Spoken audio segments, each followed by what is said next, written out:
Hello guys, welcome to our channel. आओ करके देखें। आज हम अपनी इंग्लिश की फर्स्ट क्लास करेंगे, जिसमें हम अपनी इंग्लिश की बुक फर्स्ट प्राइज्ड का first chapter a letter to God by G L. Fuentes पढ़ेंगे। ओके गाइस, जैसे कि हम पहले जो चैप्टर का हमारा नाम है, थोड़ा डिस्कशन उसके बारे में कर लेते हैं। ओके, तो a letter to God, a letter to God का सेंस क्या निकल रहा है कि एक लेटर या कोई भी मैसेज आप गॉड को सेंड कर रहे हो। तो ऐसा तो आप सभी को पता होगा कि ऐसा कोई भी वे या कोई भी सोर्स नहीं है जिसके थ्रू आप हम गॉड को लेटर सेंड कर सकते हो। तो इसमें हमारे जो राइटर हैं जी.एल. फुएंटेस में उन्होंने बहुत ही ब्यूटीफुली ये शो किया है कि कैसे एक मैन का फुल फेथ होता है गॉड में। ओके, सबसे पहले हम हमारे ऑथर के बारे में पढ़ेंगे। ये एक मैक्सिकन राइटर, पोएट और जर्नलिस्ट हैं। इनका फुल नेम जॉर्जिया फुएंटेस है और ये बॉर्न हुए थे कैनरी आइलैंड के लेजोर्टो में। Okay, now the main theme of the chapter. Fuentes shows the immense faith in the God of human. So this story shows that if a human had a childish or unquestionable belief in God, he can achieve whatever he asks. So Fuentes shows in this chapter that a human has an immense faith in the God, and if he has a childish or unquestionable belief in God, he can achieve whatever he or she ask. Okay, तो मतलब सीधे सीधे इसका ये होता है कि इस चैप्टर का जो थीम है वो ये है कि आखिर किसी भी मैन का या ह्यूमन का जो फेथ होता है, जो बिलीव होता है गॉड में, वो शो किया गया है।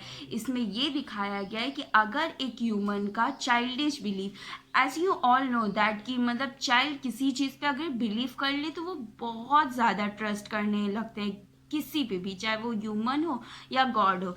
तो इसीलिए यहाँ पे कहा गया है कि if a human has a childish or unquestionable belief in God, he can achieve whatever he or she ask. Okay, एक बात मैं आप लोगों को और बताना चाहूँगी कि हमारा जो चैप्टर है अ लेटर टू गॉड, ये आयरनी और मेटाफर है इसमें। Okay, now the main characters of our chapter.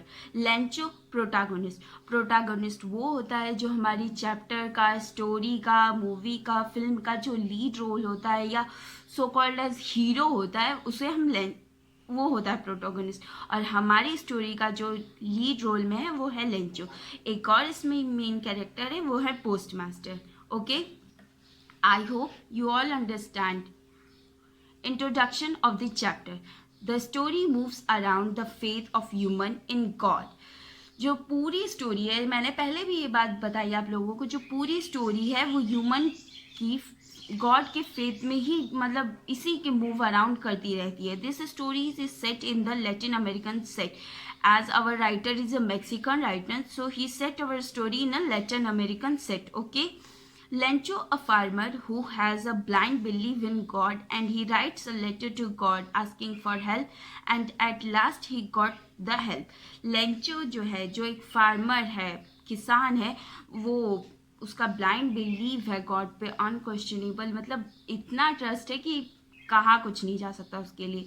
वो एक लेटर लिखता है गॉड को अपनी सिचुएशन एक्सप्लेन करते हुए और आस्किंग फॉर दी हेल्प, और at last he got the help. Okay,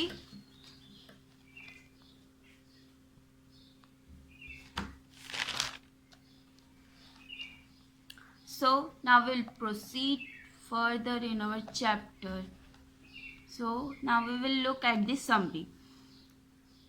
Fuentes, the author, has shown the human's faith in God in a very nice way.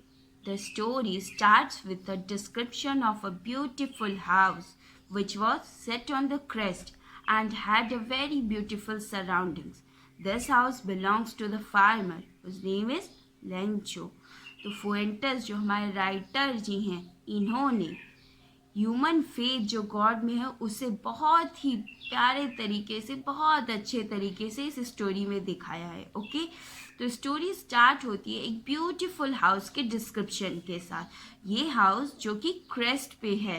Crest का मतलब ये होता है कि मतलब जो माउंटेन का हिल होता है, जो टॉप ऑफ द माउंटेन होता है, उसे क्रेस्ट कहते हैं, ठीक है। तो जो ये हाउस है वो हिल ऑफ द माउंटेन यानी टॉप ऑफ द माउंटेन पे स्टेब्लिश है। और इसमें बहुत ब्यूटीफुल सराउंडिंग है, मीन्स इसके अगल बगल काफ़ी ग्रीन वैलीज हैं, रिवर्स है, एंड यहाँ से जो लोकेशन है वो काफ़ी अच्छा दिखता है। और ये हाउस जो है वो एक फार्मर का है जिसका नाम लेंचो है। Lencho had a field in which he had the field of crop and now expecting for rain shower. Lencho के पास एक फील्ड है जिसमें वो क्रॉप यील्ड करता है, और अब उसने क्रॉप यील्ड कर दी है, उसके प्लांट्स थोड़े थोड़े ग्रो कर चुके हैं, and now he is expecting for rain shower so that his crop can grow more and benefits him, so that his crop will give him profit in huge amount as all years it give. जैसा कि हर year मतलब अब farmer है तो उसका एक ही काम है ना, मतलब खेती करेगा और जो होगा वो खाएगा। तो हर लास्ट ईयर एंड उसके पहले भी ईयर्स, हर ईयर्स की तरह उसे मतलब फुल कॉन्फिडेंट है कि उसकी जो क्रॉप है वो उसे प्रॉफिट देगी, वो भी ह्यूज अमाउंट में। Suddenly one day a hailstorm with rain came and destroyed his all crops. Now the Lencho became very disappointed as its only way of survival is the year's product.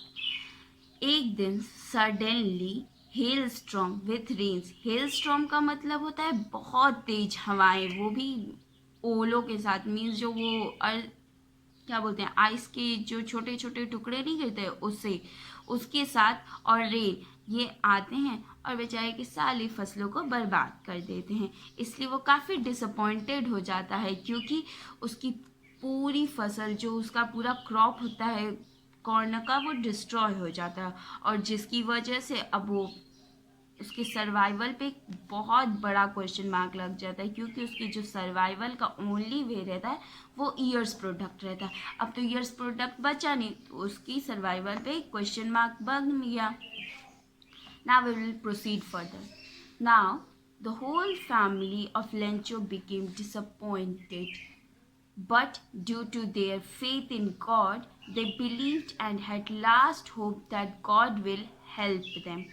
वैसे तो Lencho की पूरी family disappointed हो जाती है कि अब क्या होगा, उन लोगों का सर्वाइवल का क्या होगा, but due to their faith in God, they had a last hope for with the God that God will surely help them.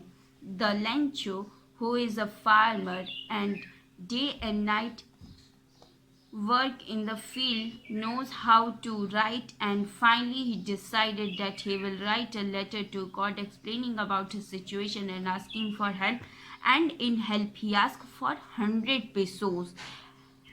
Okay तो जो फार्म लेंचो रहता है, वैसे तो वो एक फार्मर रहता है जो डे एंड नाइट उसका एक ही काम रहता है, that work in the field, work in the field and work in the field, but at last after this he knows how to write, so he decided that he will write a letter to God about explaining his situation and asking for help, and in the help he asked for 100 pesos. Okay, now what is pesos? Pesos is the currency of Latin countries. Okay, so now he write a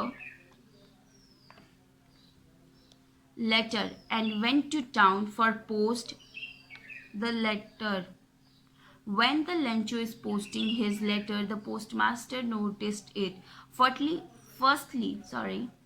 he amused it and laughed on it, but suddenly he changes his mind and decide to help him. Okay, when Lencho was posting his letter, the postmaster of the post office noticed him, and he amused and laughed on it, because after all कोई भी अब letter लिखेगा God के नाम पे तो obviously किसी को भी शॉक लगेगा ही, and surely he will laugh, but suddenly by seeing Lencho's faith in the God that someone can write a letter to God, such a faith, he suddenly changes his mind and decide to help him, so that his faith will be continued in the God.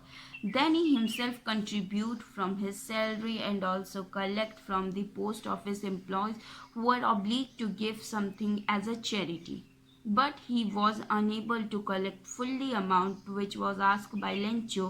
He is only able to collect 70 pesos, and thus he wrapped them in an envelope and signed as a god. जो post master होता है वो अपनी salary में से कुछ contribute करता है. जो पोस्ट ऑफिस के लोग होते हैं जिनको चैरिटी करने का मतलब इंटेंशन होती है, विश होती है, उनसे कुछ रुपीज़ कलेक्ट करता है.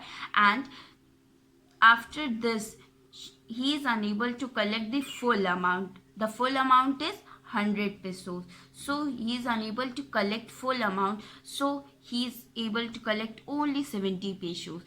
So he wrapped them in the envelope. वो उसको एक envelope में wrap करता है and under sign करता है God का, so that the Lencho can believe that they were the letter or reply from the deities. Okay. After getting the money, the Lencho didn't get surprised. Instead, he became angry that the amount was less than. Again, he write a letter to the god. Okay. So, जो Lencho होता है वो money पाने के बाद surprise होने की जगह एंग्री हो जाता है because the money was less than he asked. So again वो एक लेटर लिखता है गॉड को saying that the post office employees had stole a few amount, so send the rest money through a different ways. मतलब वो फिर से एक लेटर लिखता है गॉड को जिसमें वो ये मतलब लिखता है कि गॉड आपने तो ऑब्वियसली, अब मैंने हेल्प मांगी है, आपने हेल्प की है, तो आपने तो पूरे पैसे ही भेजे होंगे, बट जो यहाँ के पोस्ट ऑफिस के एम्प्लॉयज़ हैं इन्होंने पैसे चुरा लिए. तो आप मुझे जो मतलब रेस्ट रुपीज़ मतलब 100 पेसोज उसने मांगे थे बट उसको 70 पेसोज मिले, तो मतलब जो 30 पेसोज बचे हैं वो आप मुझे रीसेंड करिए, but not through the post office, through other way, so that he can got it. So guys, our chapter is completed. Now we will discuss some important questions which is important for your exams. Okay, so the first question is which we are going to discuss is that what did the Lencho hope for? You all knows that Lencho is hoping for the help from the god, which is in which he asked for the 100 pesos. Now the second question is why does the postmaster send money to Lencho? What did he sign the god? Postmaster ने obviously क्यों money send की Lencho को? Because postmaster ने इसलिए money send की Lencho को because